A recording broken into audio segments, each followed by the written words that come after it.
Donc les trois situations dans lesquelles je vois que le stress s'exprime, et ceci à tout âge, puisque je rencontre des enfants très jeunes, tout comme des étudiants, hein, à la fois effectivement primaire jusqu'à post-bac, collège, lycée.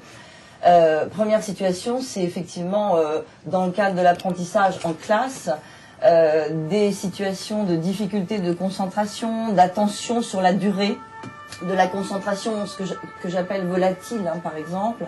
Et puis, l'hésitation de plus en plus importante à s'exprimer quand il s'agit de sa parole personnelle. Deuxième situation où je vois beaucoup ce stress sont les situations d'évaluation. Interrogation, contrôle.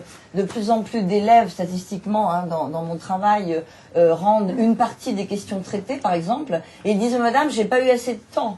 Or, derrière, effectivement, cette question du temps, pour moi, il y a un stress qui a empêché l'anticipation ou le fait d'organiser son temps, hein, dans le temps imparti, avec effectivement beaucoup de doutes.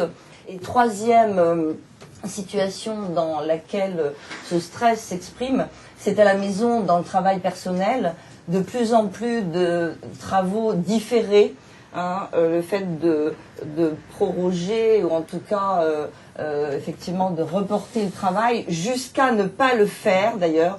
Mais en tout cas, je vois trois sources essentielles. La première, c'est que beaucoup d'élèves disent ne pas être en situation de maîtrise, en situation de contrôle, c'est-à-dire manque d'informations sur leur situation scolaire précise.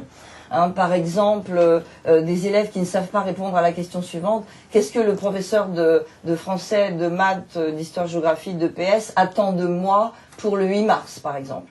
Est-ce que l'enseignant me demande de travailler le plan? Est-ce qu'il me demande de travailler l'orthographe? C'est quoi? C'est la conclusion.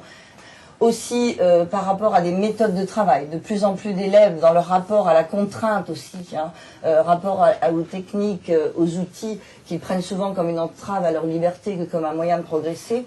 Et puis un outil qui me paraît très important pour leur pratique, qui relève vraiment d'un besoin aujourd'hui, c'est revenir à l'outil révolutionnaire qui va vous paraître tout à fait banal, c'est-à-dire la montre à aiguille, c'est-à-dire qu'ils puissent lire le temps qui passe pour pouvoir se projeter, pour pouvoir anticiper dans leur travail personnel, dans les interrogations, dans les contrôles.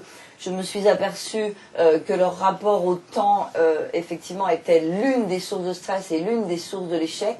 À force de lire l'heure sur une montre à affichage digital ou sur une montre à aiguille, ils lisent l'instant lié aussi au tout de suite et non pas la lisibilité du temps qui passe, qui est propre à l'apprentissage, puisque pour apprendre, pour effectivement aborder l'évaluation, il s'agit qu'il y ait du temps, bien sûr, le temps d'assimiler.